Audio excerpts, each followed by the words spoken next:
Este é o segundo vídeo da série que apresenta o passo a passo da produção audiovisual em educação à distância. Na primeira videoaula, nós vimos as principais teorias a respeito do vídeo na educação.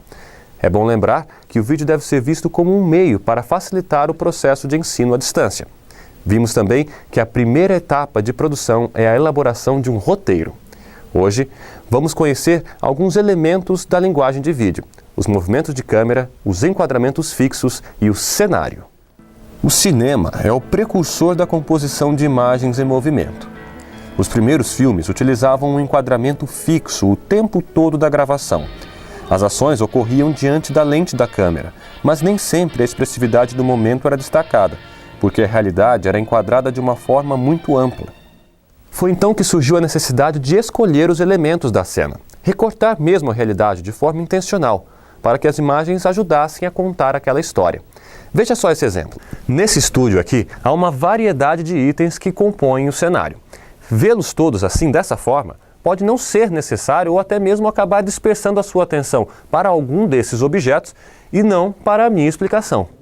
Por isso devemos enquadrar apenas o que é realmente importante e assim conduzir o olhar de quem assiste. Para reforçar a relevância dos enquadramentos, quero convidar você a participar de um exercício conosco agora. Veja esta foto que aparece na tela. Ela foi retirada do filme Cidade de Deus, de 2002. Se você tivesse que escolher um tipo de recorte para dar maior expressividade a essa imagem, qual você escolheria?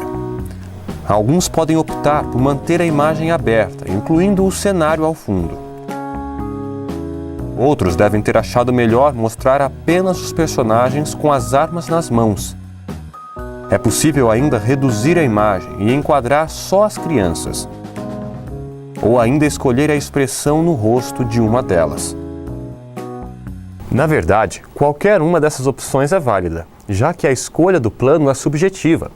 Ela é definida de acordo com as intenções do autor, com o objetivo de literalmente enquadrar o assunto do vídeo. Só ocorre mudança de plano quando se muda a posição, o enquadramento ou quando há um movimento de câmera. Vou explicar melhor essa situação. Para isso, vamos mudar de cenário. Mas afinal, o que é cenário? Bom, cenário serve para ambientar a minha ação. Agora, por exemplo, eu estou em frente a uma biblioteca, um cenário real e de ordem natural, com paisagens e construções humanas. Antes, estávamos em um estúdio construído exclusivamente para as filmagens, com isolamento acústico, iluminação apropriada. Este fundo tem uma pintura com tinta específica para permitir o recorte da pessoa que está no primeiro plano e inserir animações e videografismos no segundo plano. Bem, vamos voltar à biblioteca. A forma como a imagem é mostrada tem função não apenas estética, mas também narrativa.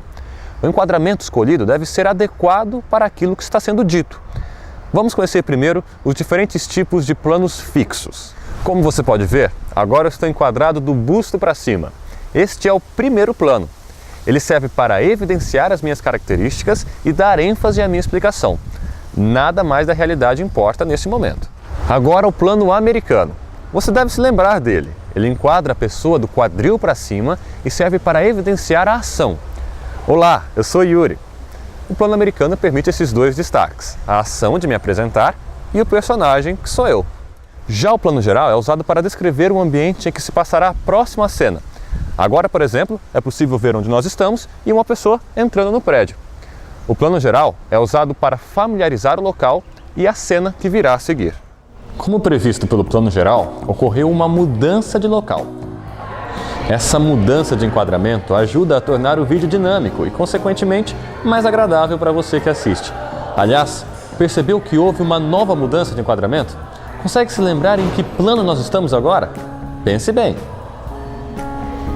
Bem, vamos continuar apresentando os planos. Para isso, estamos em plano geral, que serve para revelar o local e contextualizar o plano seguinte. Com um recorte menor que o plano geral, aqui temos duas pessoas na sala de estudos da biblioteca, em plano conjunto.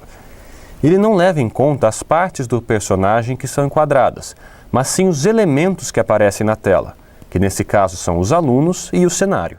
Olhe para o rosto do aluno estudando. Esse plano que se concentra em uma parte do personagem é chamado close. Ele é utilizado na televisão e nos cinemas para mostrar a carga dramática do ator. Mas fique atento, o close deve ser usado com moderação e de forma consciente. Este é um plano ainda mais fechado, do queixo até o limite da cabeça, o super close. Ele ajuda a dar força e impacto para o personagem. Este exemplo que estamos mostrando é o plano detalhe. Você pode usá-lo quando quiser transmitir a emoção, como em um olhar. Existe mais um plano importante para conhecermos, mas esse não conseguiríamos mostrar aqui na biblioteca. Trata-se do grande plano geral, um plano bastante amplo, usado para dar uma noção geral do ambiente. Veja só esse exemplo que produzimos do alto de um prédio no centro de Presidente Prudente.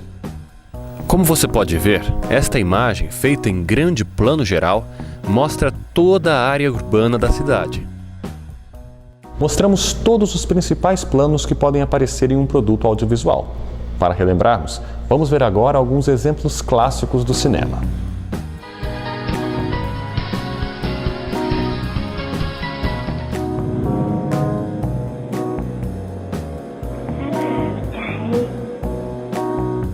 JP.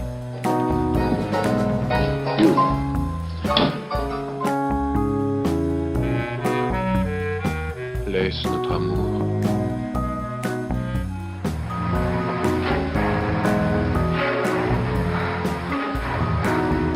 Os enquadramentos podem ser de pessoas ou então de objetos. O detalhe, por exemplo, pode ocorrer também em objetos, como o livro em uma estante.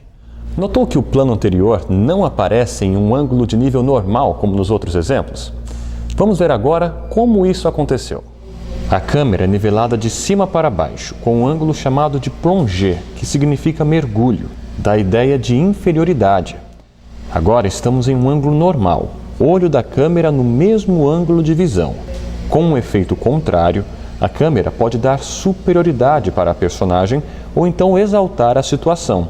Este ângulo recebe o nome de contra-plongée ou contra-mergulho.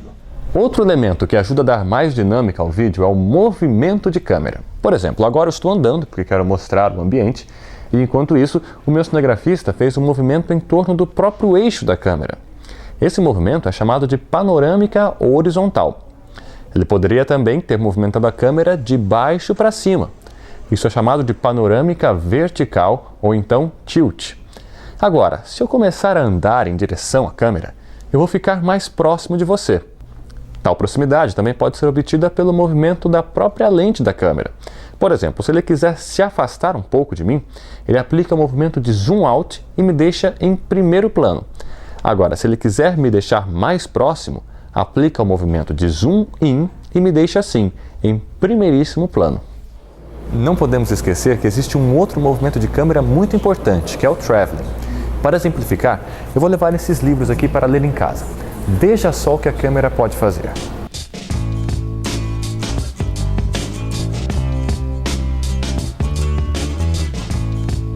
Viu só a variedade de cenários, planos, ângulos e movimentos?